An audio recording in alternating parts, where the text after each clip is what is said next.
สว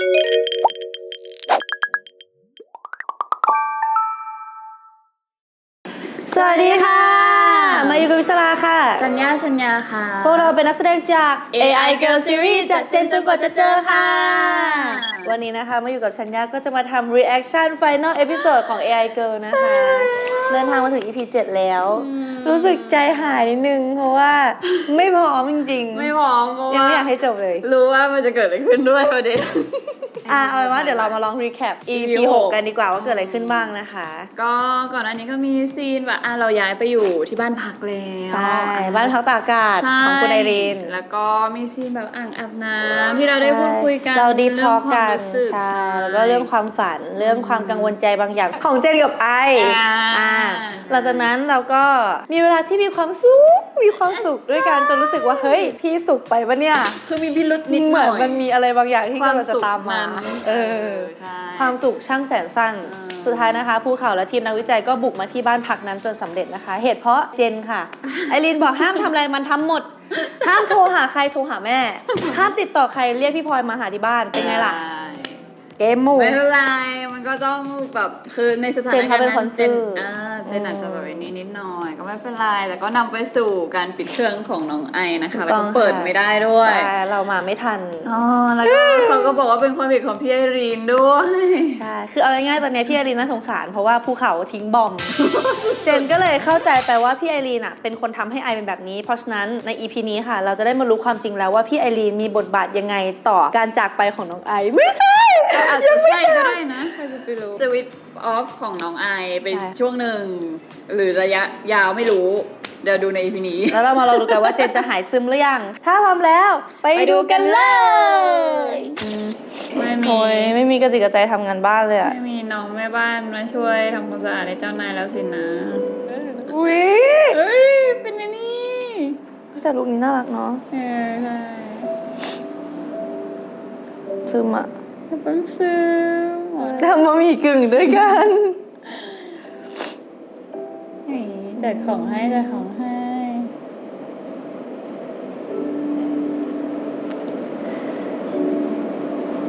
คิดถึงเขาแล้วสิ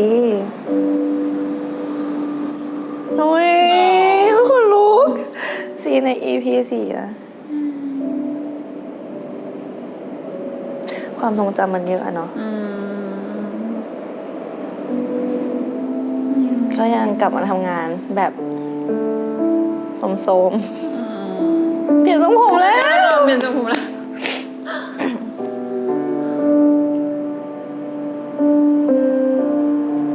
ก็จะมีรูทีนของเขาทำงานดูแลไอทำงานดูแลไอเขาเปลี่ยนชุดให้ไอตลอดเลยนะ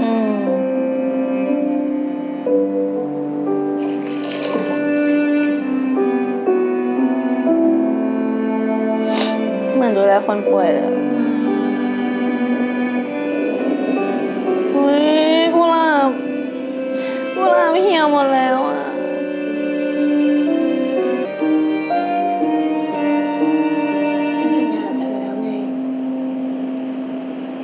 ฉันจะดูแลเธอเองไม่เป็นไรนะแล้วฝนตกจริงซีนเนี้ยหน้าฝนเวอร์ฉันไม่ไหวเจนไหวแต่ป้าไม่ไหวแล้วลูกเอาน้องไอป้าขึ้นมาเถอะป้าไม่ไหวแล้วกีฟีแบ็กจำน้องไอ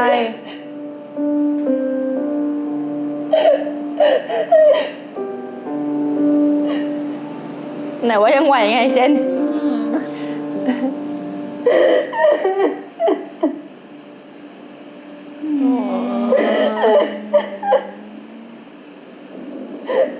ฝนตกบรรยากาศแบบพาซึมมากนี่หอศิลป์นี่ถึงแล้วพี่รออยู่ตรงนั้นแหละพี่ถึงก็โทรมาแล้วกันเจนโอเคไหมเนี่ยโอเคพี่แกคุยกับเขาดีๆล่ะ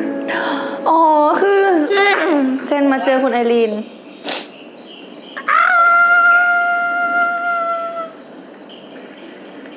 ไม่ได้คิดว่าจะเจอ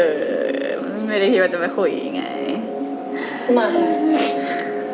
โดนหลอกอ่ะ พี่พลอยหลอกอีกแหละ มาคุยกันหน่อยไหมคะ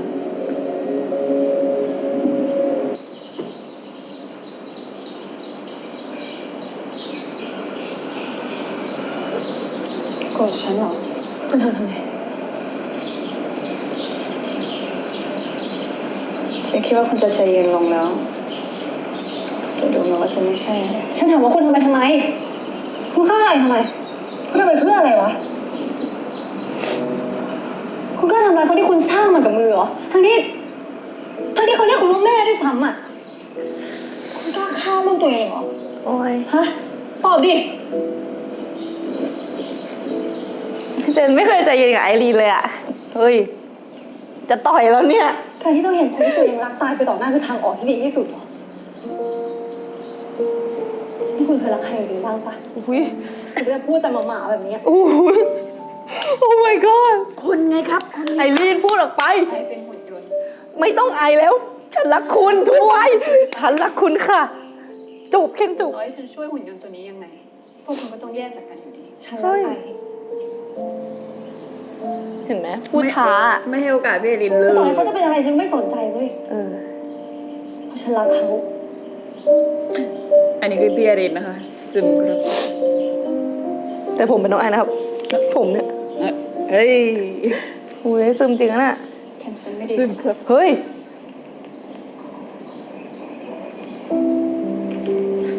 คุณ เพราะหน้าเหมือนกันทำไมถึงเป็นฉันไม่ได้ล่ะ คนลุกงงดิ งง คุณแน่ใจว่าที่คุณวาดภาพอะไรออกมาเป็นเพราะไอเป็นผู้หญิงในฝันของคุณทำไมคุณไม่คิดล่ะว่าเราเคยเจอกันมาก่อน ให้ดิโนเสาร์บินกลับมาเพื่อที่จะมาเจอพ่อ เอ๊ะตัวคุ้น คุณขอโทษค่ะ ๆเฮ้ยอุ้ยเจนมหาลัยว่ะ เดี๋ยวก่อนค่ะ คุณลืมของหรือเปล่าคะ เจนแบ๊วจัง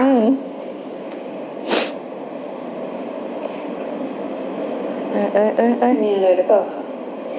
อ๋อ เปล่าค่ะ แค่คิดว่าคุณสวยจัง อันนี้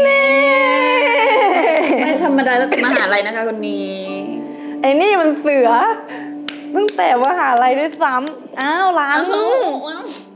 มีอะไรหรือเปล่า มีอะไรเปล่า ไม่มีอะไรหรอก แค่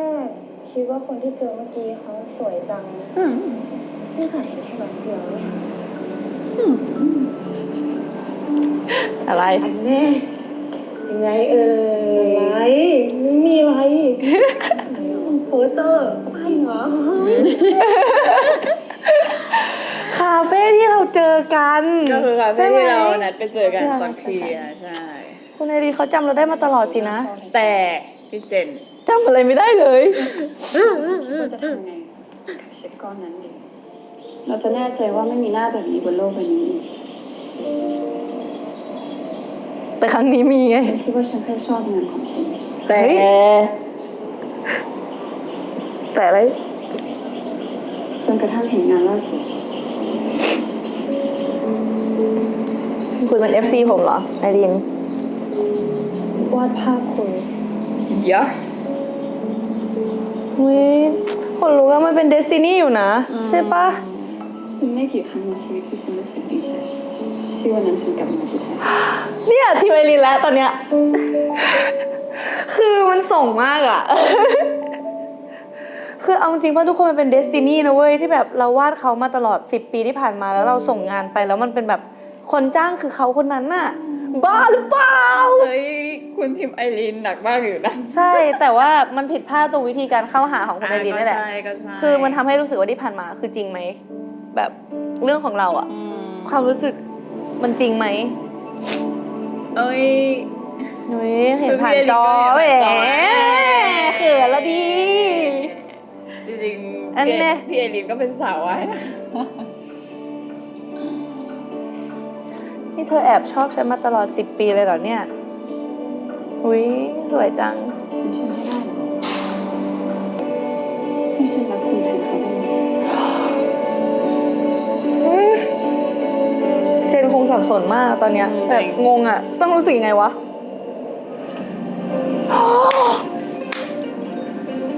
คือไอรินจะซ่อมไอให้อย่างนี้เหรอ ไม่ ปลอดภัยจริงจะปลอดภัยหรือไม่คุณก็พึ่งฉันได้คนเดียวไอรีน ยังอีกนะ เดี๋ยวเถอะ คุณต้องไว้ใจฉันนะฉันเป็นคนเดียวที่ช่วยเขาได้ ใช่ โอเค เหมือนที่คุณเป็นคนเดียวที่จะปิดเครื่องเขาแล้วก็ลบความทรงจำเขาอะเหรอ อ่ะตีกันอีกแล้ว คำสั่งของฉันไม่ใช่การปิดเครื่องของใคร ใช่ คุณหมายความว่ายังไงอะ หนุน ถ้ามี กุ้ง ใครบังคับเขาให้ปิดเครื่องนอกเหนือจากแหวนวงนี้ เขาจะทำการชัตดาวน์แบบหลอก ยาคิดมาหมดแล้วค่ะคุณไอรี ไอรีนโซ ๆ สเลย์ แค่ไหน Final Boss นะ ดูออกหรอกแต่ถ้ามีใครพยายามที่จะรีเซ็ตระบบเขา หรือยุ่งกับความทรงจำของเขา ฉันก็ได้สำรองความทรงจำทั้งหมดของไอจนถึงวันนั้นไว้ในนี้แต่ว่าคุณสามารถทำให้ไอฟื้นขึ้นได้ใช่ปะ ดีใจเป็นพิเศษนะเราอ่ะ อ่ะก็อ่ะอ่ะสวยนะเนี่ย สู้เขาเว้ย ไอรินทำให้ได้นะอุ๊ย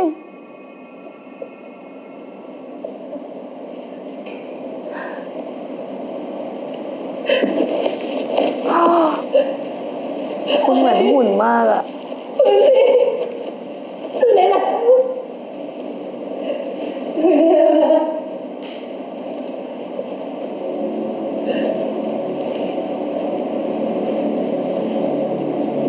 ไอรินทำไมมองอย่างนั้น ตื่นเต้นแล้วนะเรามานานเกินไปแล้วนะ 4 ฤดูแล้วนะไอ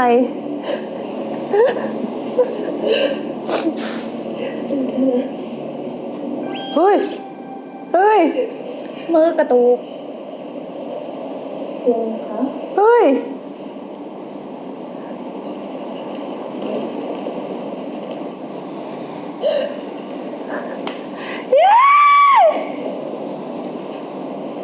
เจนอย่าร้องไห้เลยนะคะไอทำผิดอีกแล้วหนูโอ้โหนะคะสมัยเคยพูดเรื่องแบบนี้แต่เมื่อไหร่เนี่ยไอเรียนรู้เองค่ะ น่ารัก ไม่ อะ อยากให้เจนร้องไห้ อืม โอ้นะ จนวันนี้ได้พบเธอ โอ้ย ลายกำแพงฉัน โอ้ย ได้อยู่นะเนี่ย รู้ว่ารักอยู่ที่หน้าตาแบบเธอยิ่งดี ที่เธอกำลัง ที่เจอ ขอบคุณที่กลับมานะ แม่ขอบคุณไอรีนนะ วันพรุ่งนี้จะดีเท่าไร ดูดิไอรินต้องมองเขารักกันนะสงสารไอรินนะ แต่ฉันมีเธอเข้าใจ เศร้าอ่ะกัน ให้ฉันรักคุณแทนเขาได้ไหม เฉลยว่าเราคุยอะไรกัน ไม่ เฮ้ย ทำไมล่ะคะทั้งที่เราหน้าเหมือนกันแต่ฉันเป็นคนด้วย ฉันอยู่กับคุณได้นะเพราะคุณไม่ใช่ไอไง คนที่ฉันรักคือไอ ไม่ใช่คนที่ชื่อไอรีน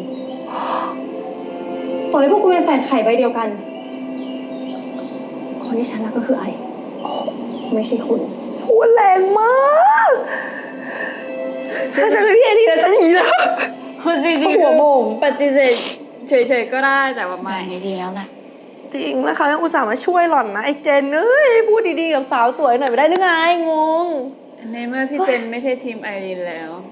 มาอยู่เป็นทีม เปิด ไอริน คิว เหรอ นะคะอ๋อโอเค ฉันถึงเปิดคิวนะ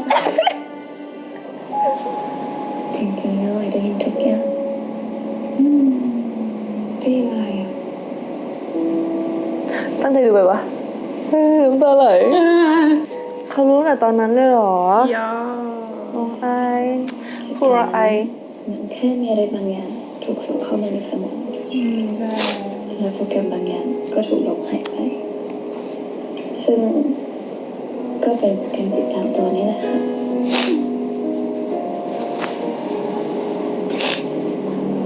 แต่สิ่งที่ใส่เข้ามาเป็นชุดข้อมูลที่แม่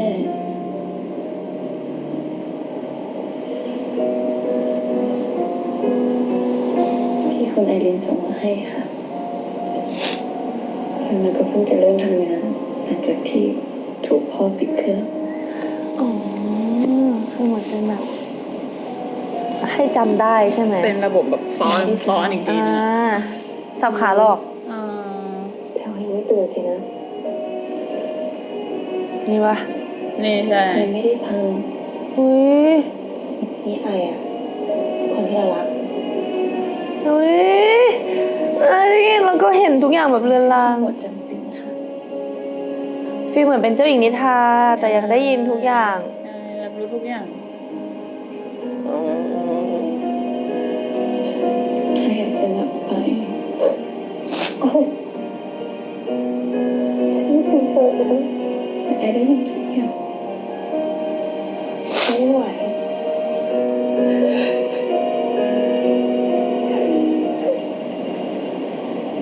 ต่อไปนี้เรามาร้องไห้ด้วยกันนะไม่ได้เศร้าไปด้วยกันหรอกแล้วก็หัวเราะมีความสุขไปด้วยกันแล้วก็ทะเลาะกันไม่เอามันไม่อยากทะเลาะกับเจมเป็นไรไม่ได้หรอกอยู่ด้วยกันก็ต้องทะเลาะกันดิไม่หรอกครับ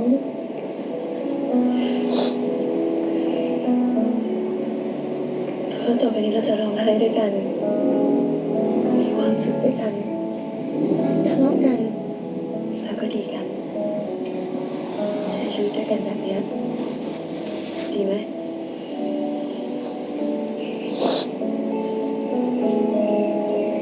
เย้ซึ้งอะ ทำไมนะคะทั้งที่เจมส์บอกว่าเราจะร้องไห้ไปด้วยกันแต่ทำไมไอ้ถึงมีความสุขจัง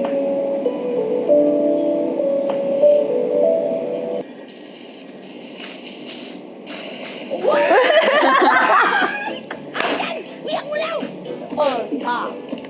อ้ยเดี๋ยวนี้พูดจากับผู้หลักผู้ใหญ่ ตัวนี้ก็จะเป็นสีในนั้นนะ แล้ สิ ว นะ ผู้ใหญ่เนี่ยมาทำอะไรแถวนี้ไม่ทราบจ้ะ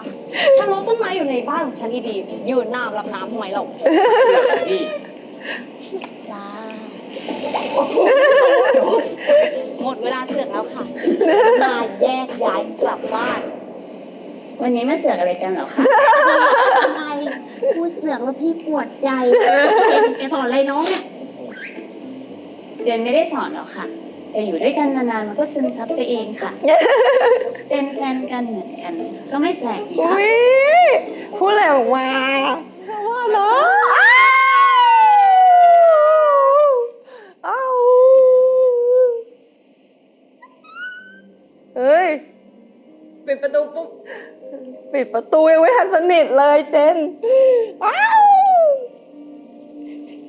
น้ำตายังไม่ทันแห้งเลยเฮ้ยโอ้ยโอ้ยอันนี้สวย กล้าขึ้นไหม เอ้ย ผิดน้อง น่ารักอะ ไม่ได้จะลงโทษจะให้รางวัล รางวัลอะไรเนาะนี่เขามีลูกเราลูกชนนะ ก็เราสื่อสารมา21,635 คลิปนะ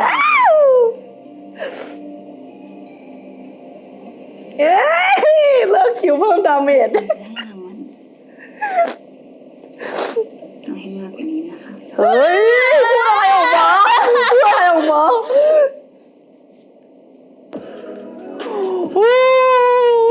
คือเป็นแบบ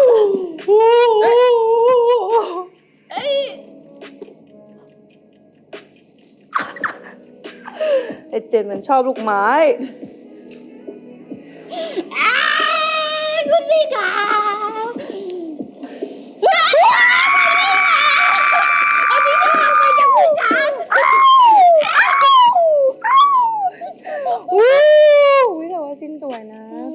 แบบซิลูเอตอะโอ้โหพอแป๊บหนึ่งนะคะทุกคนลองพิมพ์มาหมอนสีอะไรบ้างเมื่อกี้ได้ดูหรือเป เป็น ล่า เกมนะคะจะกี้หมอนมีสีอะไรบ้างนะคะ น่ารักว่ะเจนมันติดกึ่งเนาะ มาพอดีเลย นี่มาเลยครับเพลงมาเร็วครับพี่เล่น้องรันอันเน่ นี่ แค่แนะนำให้รู้จักนะ นี่ นี่พี่เจกับรันนะเธอสิงถึงเราเอง ส่วนนี้ไปคนที่เรารัก อันเน่ ค่ะ จินจะพาไอไปไหนหรอคะติดต่อหน่อย โอ้ย นะ แย่ละ ลูกไม้ที่พูดถึง พร้อมไหม เขาชอบแหละลูกไม้เนี่ย ก็ลูกไม้ อ้าว ลาเล่นค่ะพร้อมแล้วค่ะ เดี๋ยวนี้เธอนี่นะ ขี้แกล้งนะ หนึ่งสองสาม นี่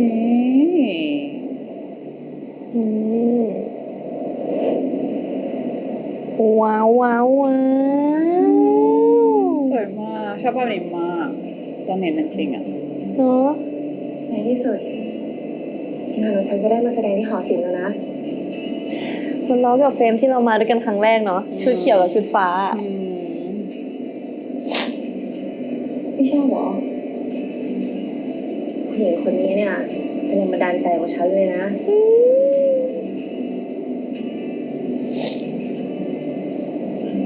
คุณหมายถึงเธอไง ไม่ชัวร์ไงว่าเป็นคนไอรินหรือเปล่าไง ฉันวาดรูปนี้มาจากเธอนะ จนวันนี้ได้พบเธอ เกี่ยง มาทำลายกำแพงฉันออกไป ฉันตามหาคนในฝันมาทั้งชีวิต และตอนนี้ฉันก็ได้เจอเธอแล้ว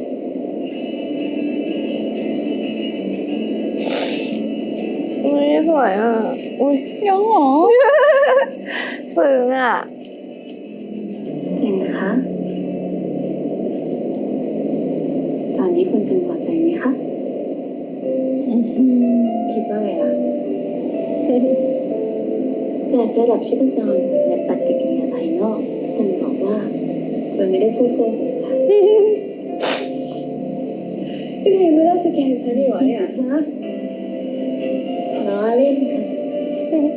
ไอไม่ได้มีโคชีพจร โอเค ไม่ นี่ ได้ ส ส วย แก มาก น เลย ห อะ รือใช้ระบบใดๆค่ะไอแค่พูดเพราะว่าไอสัมผัสได้ค่ะว่าจะรู้สึกแบบนี้จริงๆ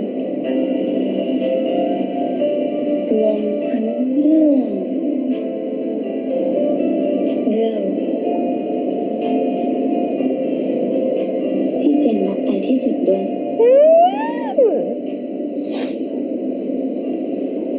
พร้อมครับเขินนะเว้ย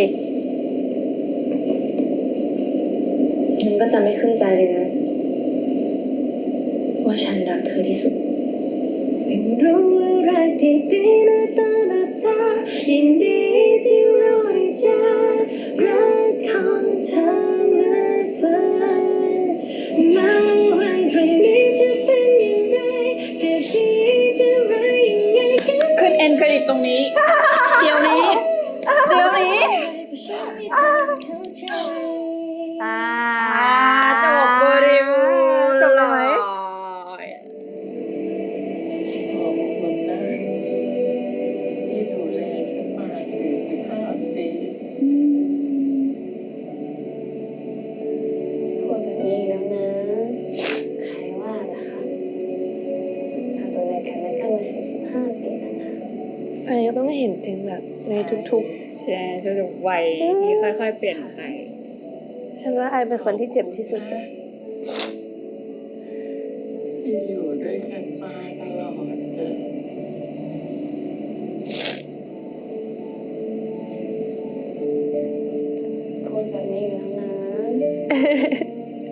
ฉันรักเธอ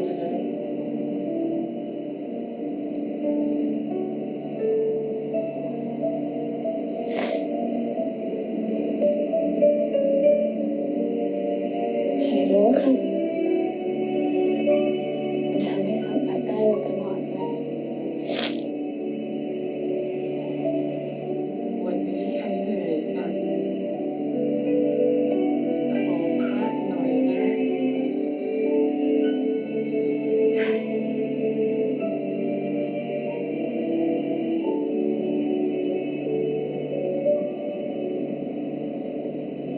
พักผ่อนนะคะคุณเหนื่อยมามากแล้ว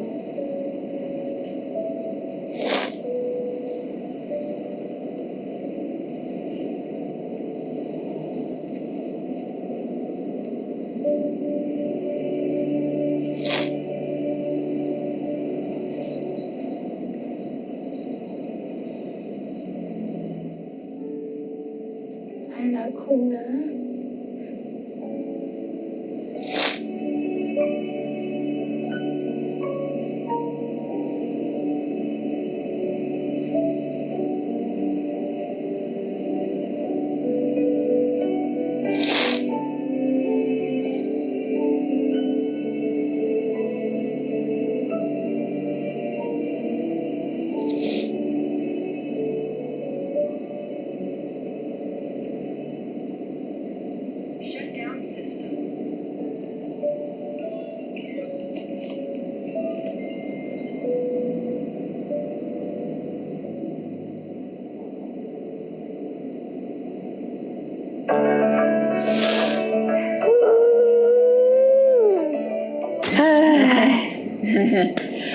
จบแล้วนะคะสำหรับ AI Girl EP 7 ค่ะโอ้โห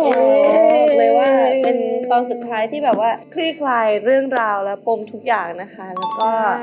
เราได้เห็นตอนจบที่สมบูรณ์ระหว่างความรักของเจนที่เป็นมนุษย์กับหุ่นยนต์ AI สาวน้องไอแล้วนะคะ แบบนี้ก็มีด้วยเห็นไหมล่ะอะไรใหม่ๆพี่ชายคิดว่าไงในมุมของน้องไอไม่รู้สึกว่าน้องไอเป็นคนที่เจ็บปวดที่สุดเพราะว่าเขาต้องเห็นคนที่เขารักอ่ะเปลี่ยนแปลงไปเรื่อยๆเหมือนเราที่มองเห็นพ่อแม่ของเราแบบว่าในขณะที่เราอ่ะกำลังเป็นวัยรุ่นเราเป็นแบบสาวเต็มตัว แต่ว่าเราเห็นพ่อแม่เราอ่ะแก่ตัวลงเรื่อยๆ ใช่มันจะเป็นอีกสเต็ปแบบ ใช่ ช้าไปกว่าเขา ใช่คิดว่าน่าจะเป็นความรู้สึกใกล้ๆกันเนาะ ก็รู้สึกว่าจริงๆมันก็คล้ายกับตอนที่ดูแลแบบเหมือนพ่อแม่อะไรด้วย ใช่ นอกเหนือจากความรักระหว่างแบบโอเคคู่รักที่เป็นเจนกับไออะไรเงี้ยมันก็จะมีความรักของการแบบแคร์กันและกัน แล้วก็พร้อมที่จะดูแลในทุกๆช่วงวัยละกัน รู้สึกว่าความรักของเจนกับไอเป็นความรักที่แบบไร้เงื่อนไขมากจริงๆทุกคน ใช่ ใช่แล้วก็ ใช่ ไอเขารักและเขาดูแลคนของเขาคนรักของเขาหรือเจ้าของเขาเพียงผู้เดียว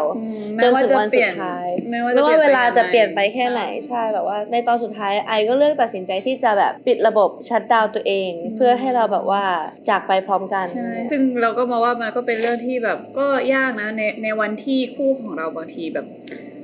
ภาพลักษณ์อะไรด้วยความป่วยหรืออายุหรืออะไรมันก็เปลี่ยนไปบ้างอะไรอย่างเงี้ยแต่ว่าเราก็พร้อมที่จะอยู่กับเขาแล้วเราไม่เปลี่ยนไปอยู่ฝ่ายเดียวอะไรอย่างเงี้ยมันก็เหมือนตอนที่แบบเราดูแลคุณพ่อแล้วเราก็เห็นว่าคุณพ่อค่อยๆแบบแต่ว่าเขาก็จะค่อยๆเปลี่ยนไปแล้วเราก็จะรับรู้ได้ว่ามันก็จะ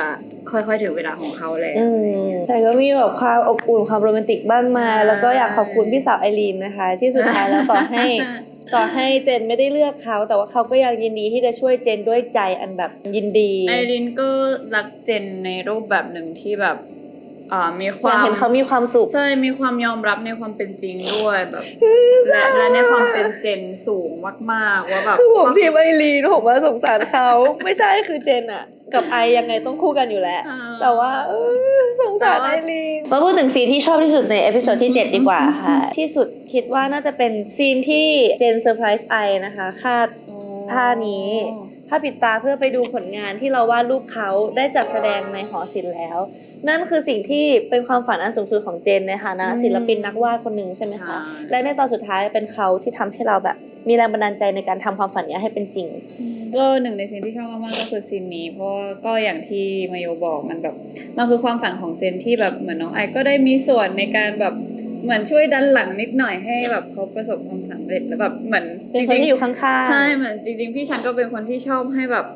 อยากให้คนอื่นได้แบบ ตามฝัน ตามความฝันของตัวเองใช่ก็เลยรู้สึกชอบซีนนี้ แต่ว่าซีนที่ชอบอีกอันหนึ่งก็คือซีนสุดท้ายที่ก็เป็นจุดจบของเรื่องนี้ที่คิดว่าสมบูรณ์ที่สุดแล้วคิดว่าทุกคนก็ต้องเจอ การจากลาไม่ว่าจะรูปแบบไหนก็เถอะ ใช่ ซึ่งเรื่องนี้ก็เป็นการ เป็นสั จาก จ ลา ธรรม เป็นการจากลาที่อบอุ่น ขอบคุณที่เป็นกำลังใจให้กับเมยุชัญญาแล้วก็เจนกับไอมาตลอดทั้ง 7 เอพิโซดนี้เลยนะคะ ก็ขอบคุณทุกคนจริงๆนะคะแบบ AI เราจะไม่ใช่แบบ AI เราถ้าไม่มีทุกคนแบบทั้งแบบพี่ๆทีมงานรวมถึงพี่ๆแฟนคลับทุกคนที่รับชมแล้วก็ขอบคุณที่ให้โอกาสซีรีส์นี้แบบ ได้เข้าไปเติบโตในใจของทุกๆคนนะคะ ใช่ อย่างน้อยก็แค่เปิดใจมาดู อืม เรื่องราวที่พวกเราอยากเล่าให้ทุกคนฟังนะคะ ก็ดีใจมากๆแล้วใช่ค่ะก็ต้องขอบคุณมีไมวายนะคะ ที่ให้โอกาสมาอยู่กับชัญญาได้มาร่วมงานกันในซีรีส์เรื่องนี้เป็นเรื่องแรกของเรา2คนนะคะ ขอบคุณทีมโปรดักชันทุกคนเลยนะคะทั้งทีมผู้กำกับทั้งแบบ DOP และทุกๆฝ่ายคือทุกคนตั้งใจกับโปรเจกต์นี้มาก ก็ ครับผม ขอบคุณพี่เมย์ด้วยที่แบบเขียนเรื่องนี้ขึ้นมาแบบรู้สึกว่าแบบเป็น ใช่ เรื่องที่แบบสมบูรณ์แล้วก็เหมือนได้รสชาติของชีวิตที่ ๆ ครบ ใช่ ถ้วน กลม ที่ ก สุด ล่อม แล้ว ครบทุกรสจริงๆนะคะ ใช่ เปรี้ยวหวานมันเผ็ดเค็ม ใครชอบรสไหนมาจิ้มได้เลยจากใน 7 เอพิโซดนี้นะคะ สุดท้ายนี้นะคะขอฝากด้วยนะคะสำหรับ AI Girl Series จะเจนจนกว่าจะเจอนะคะ ตอนนี้ก็สามารถรับชมได้แบบ 7 เอพิโซดเล ใช่ ย แล้วค่ะ ดูได้เต็มๆได้ที่ YouTube ไม่ว่า Official ได้เลยนะคะ แล้วก็นอกจากนี้ก็มีเวอร์ชันอันคัดด้วย ออนไลน์เวอร์ชันอันคัดนะคะ สามารถรับชมแบบ 7 ตอนรวดเดียวจบได้เลยนะคะ ที่แอป iQIYI และเว็บ iq.com ค่ะ ใช่แล้วค่ะนอกจากนี้ก็คือมี MV ของพวกเราด้วยนะคะ ถูกต้องค่ะสำหรับเพลง OST ของซีรีส์เรานะคะ ทั้ง 2 เพลงก็คือ เพลงนะคะ เป็นเพลงคู่ของพวกเรานะคะ แล้วก็ความรักหน้าตาแบบเธอหรือว่า My Safe Zone นะคะ ตอนนี้มิวสิกวิดีโอก็ออนเรียบร้อยแล้วนะคะ ที่ Channel มี My Why ฝาก Music ด้วยนะคะ ไปสตรีมกันเยอะๆนะคะ แล้วก็นอกจากนี้ก็สามารถติดตามข่าวสารของพวกเราได้ที่ More Than Her Project และมี My Way Official ทุกแพลตฟอร์มได้เลยค่ะ ใช่เลยค่ะ แล้วก็อย่าลืมกดติดตามช่องทางส่วนตัวของพวกเรานะคะ ที่ callmemayu.k และชัญญาดูวาวนะคะ เป็นกำลังใจให้ไมชันต่อไปด้วยนะคะ ใช่ แล้วก็ถ้าชอบคลิปนี้นะคะ ก็ฝากกดไลค์ กดแชร์ กด Subscribe แล้วก็กดกระดิ่งกริ๊งกริ๊งด้วยนะคะ รู้สึกแอบเศร้านิดๆที่จะไม่มี reaction ให้ดูแล้ว แต่ไม่เป็นไรค่ะ ทุกคนสามารถไปย้อนดู playlist reaction ทั้ง 7 เอพิโซดของพวกเรา 2 คนได้นะคะ เจอกันครั้งหน้าค่ะ บ๊ายบาย ฝากติดตามด้วยนะ บ๊ายบายเจนไอ